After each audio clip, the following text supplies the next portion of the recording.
Olá, queridos. Estamos de volta aqui para continuar louvando ao Senhor, mas agora em torno da sua palavra, na nossa comunhão de irmãos e amigos aqui, a nossa roda. E eu gostaria de trazer uma breve palavra para vocês na nossa live hoje. E eu queria começar lendo um verso que está lá no Evangelho de Lucas, capítulo 6, verso 46.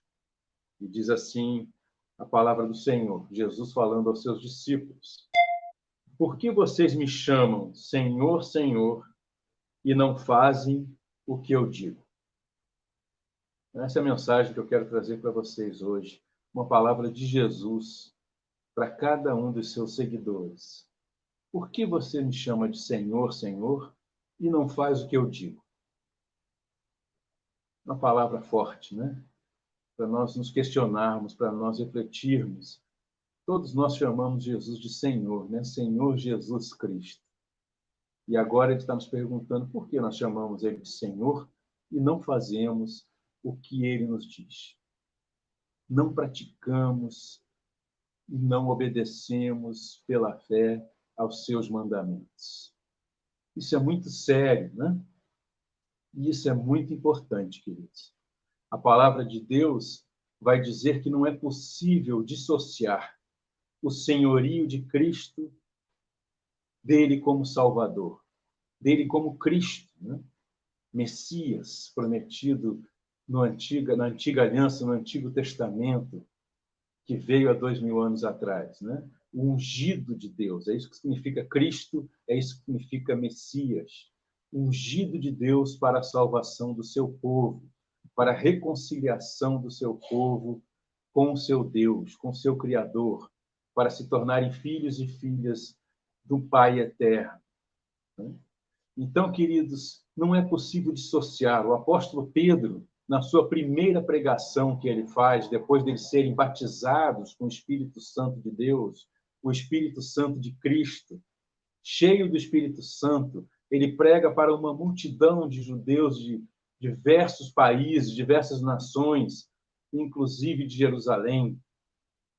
E ele, no meio da sua pregação, ele diz: esse Jesus a quem vocês crucificaram, Deus o fez Senhor e Cristo.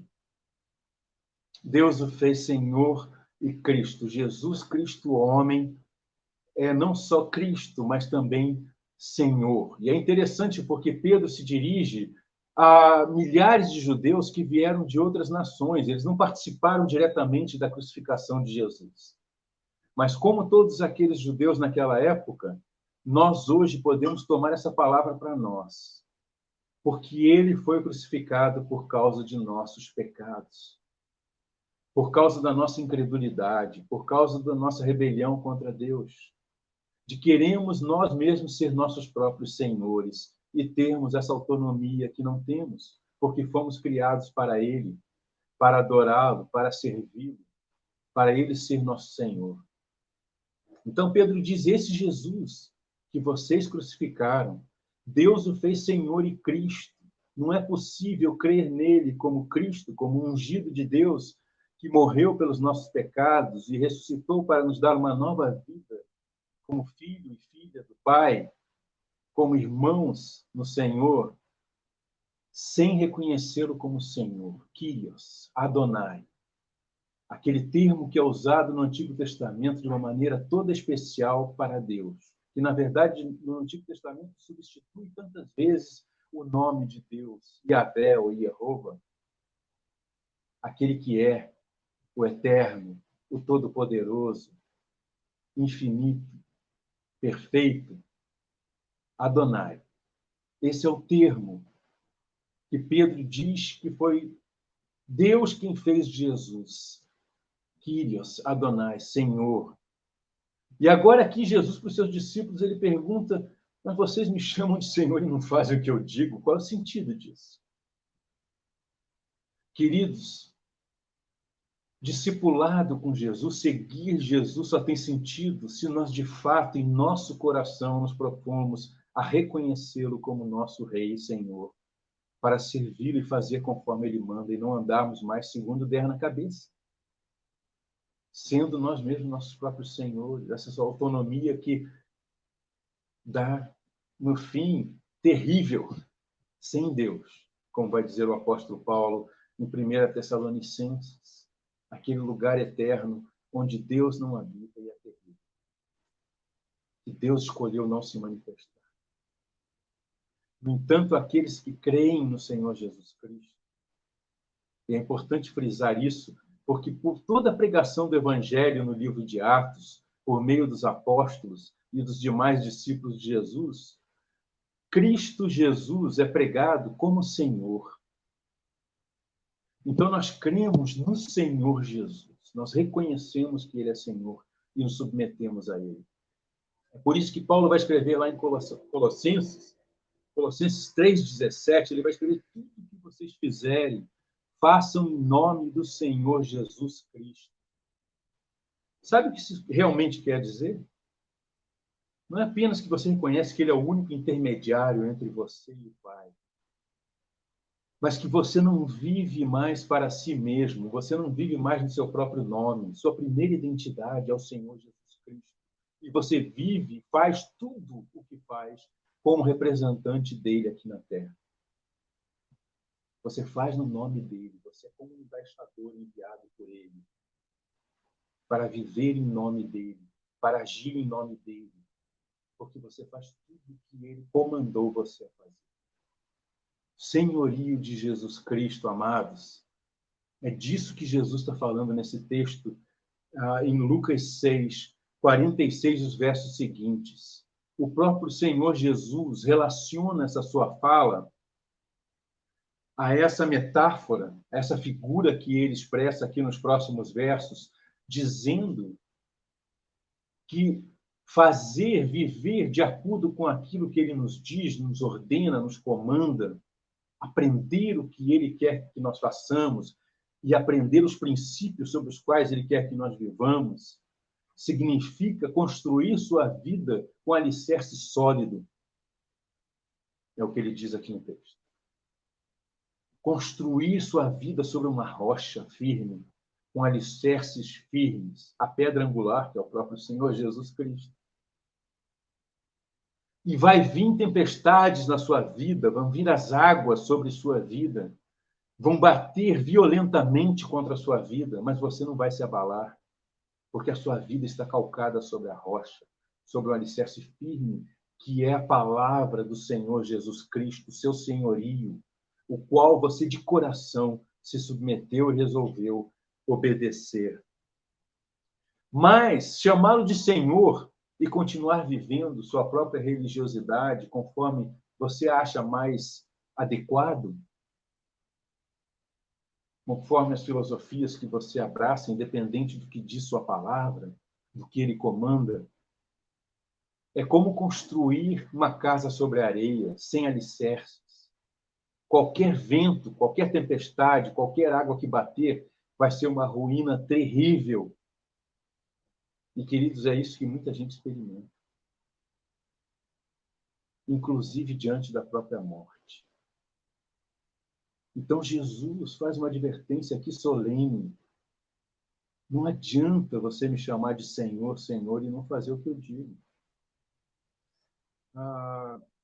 Em Efésios, capítulo 1, verso 22, o apóstolo Paulo escreve que Deus colocou todas as coisas debaixo de seus pés, para ele ser Senhor de tudo e de todos. Em Mateus, capítulo 28, o próprio Senhor Jesus Cristo, já ressurreto, na última vez que se encontra com seus discípulos, antes de voltar à sua glória divina, nos céus, ele diz: toda autoridade me foi dada nos céus e na terra. Portanto, vão e façam o que eu lhes digo. Me obedeçam. E nós, como temos vivido? A quem nós temos obedecido? A palavra de quem nós temos repetido fielmente, né? Aí nas mídias sociais, nos encontros, na nossa vida. Qual é a sua filosofia de vida? Eu quero colocar isso de uma maneira mais prática. Nós estamos falando de reino de Deus. Porque reino de Deus é porque o rei já veio, o rei de toda a terra, o rei de todo o universo, para ser rei por toda a eternidade. Quer a gente reconheça ou não, ele vai ser rei de toda forma, com salvação ou com juízo. Ele vai continuar sendo Senhor, sobre tudo e sobre todos, por toda a eternidade. Agora, até o fim dos tempos e por toda a eternidade, quando estabelecer o seu reino por completo. Reino de Deus, hoje, não é um lugar, não é um império, mas é o exercício do governo de Deus sobre nossas vidas.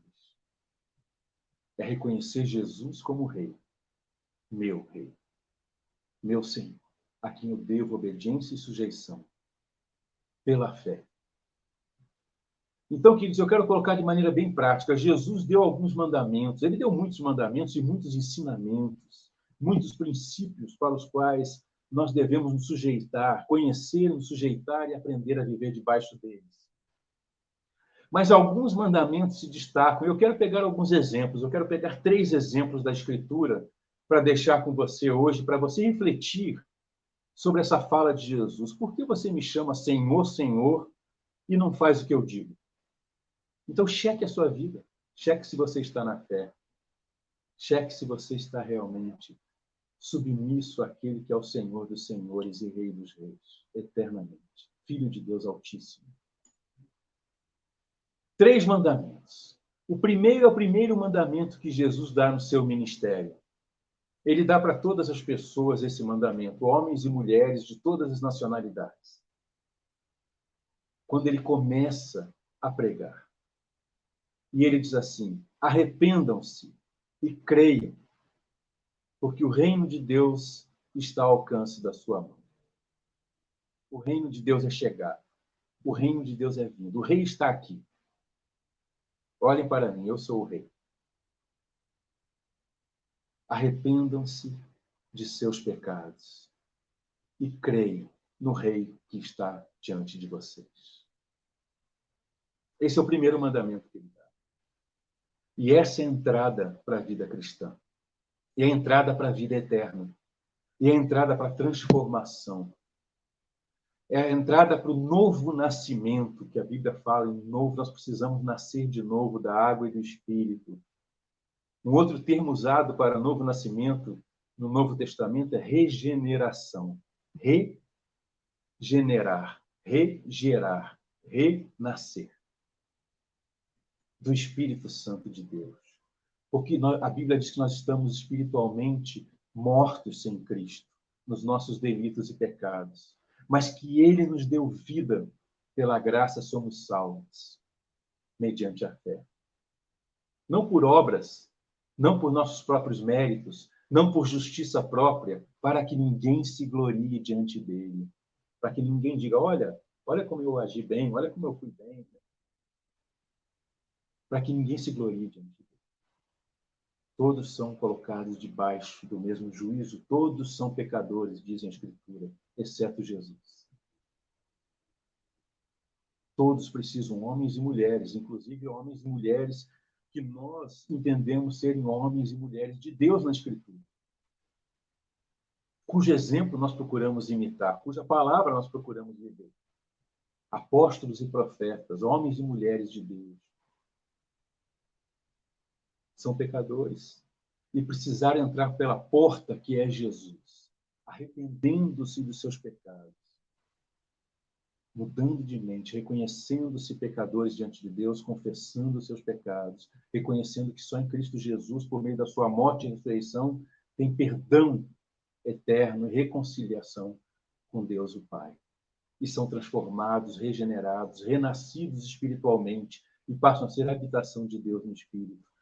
Selados como propriedade de Deus por toda a eternidade. Ninguém mais pode tirar da mão do Senhor, é o que diz a Escritura. Não é possível. Mas Jesus é a porta e também é o caminho.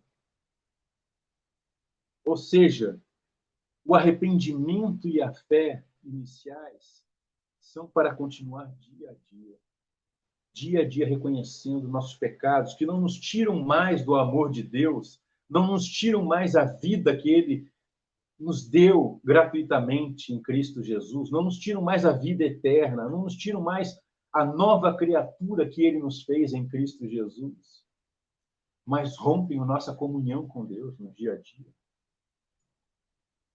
E nós continuamos andando segundo o nosso próprio ser, nossa própria carne.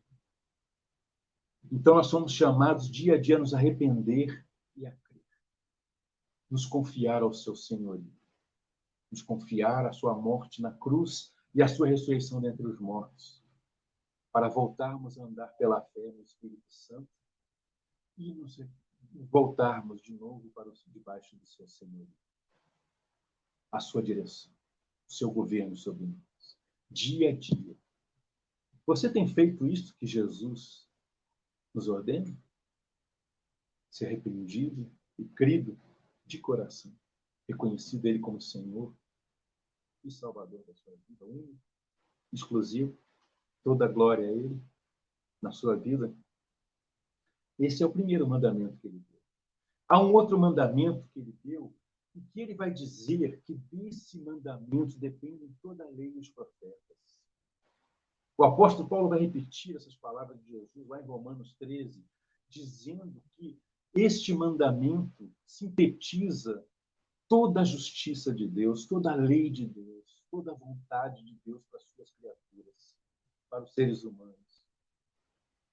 E é quando Jesus é interpelado por um mestre da lei e ele responde: o maior de todos os mandamentos é: amarás o Senhor teu Deus de todo o teu coração, de toda a tua alma, de todo o teu entendimento, de todas as tuas forças,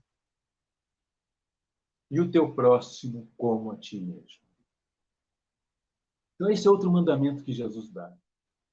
Há muitos cristãos que dizem assim: puxa, mas as pessoas falam tanto de amor, mas não falam de santidade, não falam de justiça, não falam de obediência. Queridos, esse mandamento é a essência para nós compreendermos o que é santidade, o que é santificação, o que é viver segundo a justiça de Deus.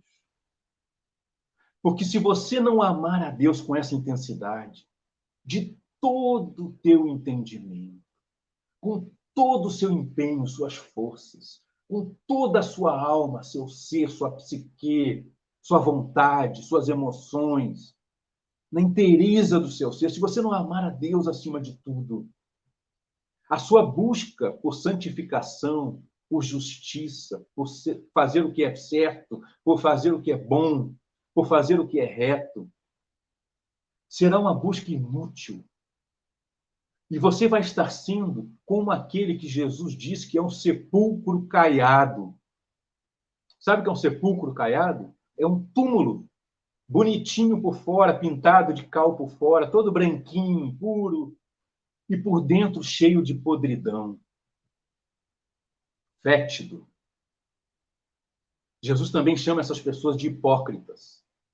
Porque buscar santificação por suas próprias forças, por sua justiça própria, para dizer: olha como eu sou melhor do que os outros, olhem para mim, olha como eu sou superior.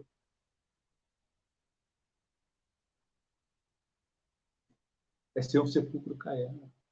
Não existe santidade fora desse amor supremo por Deus. A nossa motivação primeira e última precisa ser o nosso amor a Deus.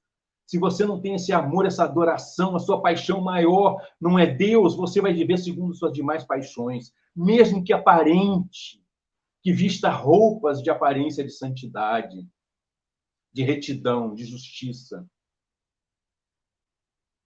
Não é possível ninguém, nenhum homem, nenhuma mulher, serem santos de verdade, serem justos, serem bons, fora do amor de Deus e fora do amor a Deus, como sua motivação primeira e última.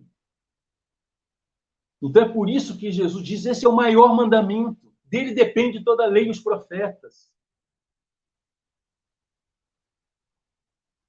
Toda a vontade de Deus está contida aí.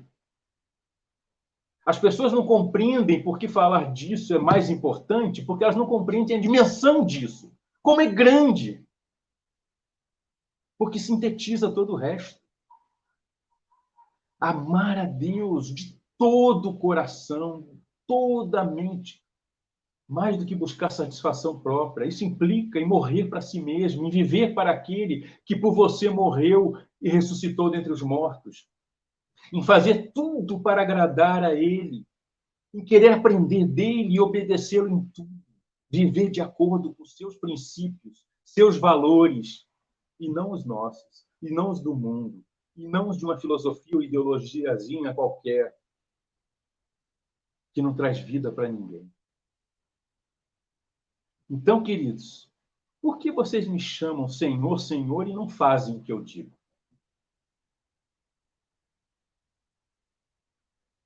E o último mandamento que eu quero deixar com vocês, de Jesus para nós,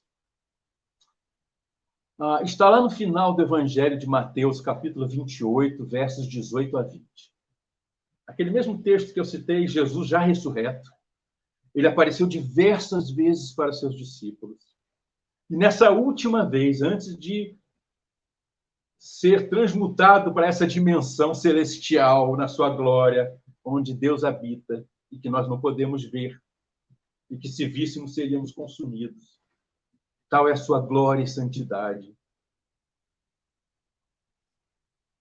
Ele diz: toda autoridade me foi dada nos céus e na terra. Eu sou o Senhor absoluto e supremo. Ninguém nem na terra, nem nos céus tem maior autoridade do que eu.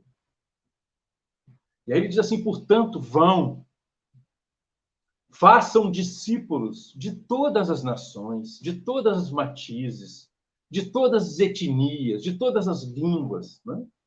Como nós lemos lá em Apocalipse, que esse é o projeto de Deus, resgatar um povo para si mesmo, povos para si mesmo, uma só família, um só corpo, para serem um com ele por toda a eternidade, de todas as nações, de todas as etnias, de todas as bandeiras, de todas as línguas. Não vou dizer de todas as raças, porque a Bíblia ensina que existe só uma raça humana, né? Então, queridos, aí Jesus diz: vão e façam discípulos. Batizem os meus discípulos que vocês fizerem em nome do Pai, do Filho e do Espírito Santo. Porque nós somos ordenados a fazer discípulos de Jesus e não nossos. Né? Não sob nossa bandeira, não sob nossa denominação, não sob nossa mentalidade, mas a mentalidade de Cristo Jesus, segundo a sua palavra, o seu reino. Discípulos de Jesus. Batizem eles em nome do Pai, do Filho e do Espírito Santo. E ensine-os a guardarem, a praticarem, a obedecerem tudo que eu tenho ensinado a vocês. Para que eles também me chamem de Senhor e façam o que eu digo. Para que eles não sejam como hipócritas, que se chamam cristãos, evangélicos, protestantes, católicos, ortodoxos, e não vivem conforme eu ensino. Constroem castelos de areia, para que eles sejam firmes na rocha. Ensinem eles a praticarem, façam discípulos, convivam com eles, façam amizade com eles, como eu fiz com vocês. Ele chama seus discípulos de amigos mais à frente, né?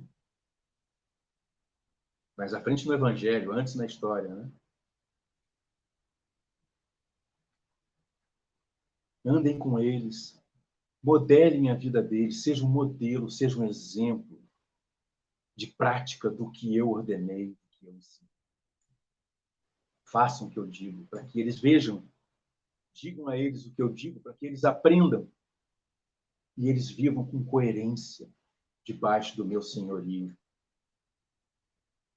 Então Jesus deu essa ordem para todos os seus discípulos, porque ele diz assim: vão e ensinem eles a fazerem a mesma coisa. Todos os seus discípulos, homens e mulheres, são chamados a fazerem discípulos de Jesus e a ensiná-los a guardarem tudo que Jesus ensinou.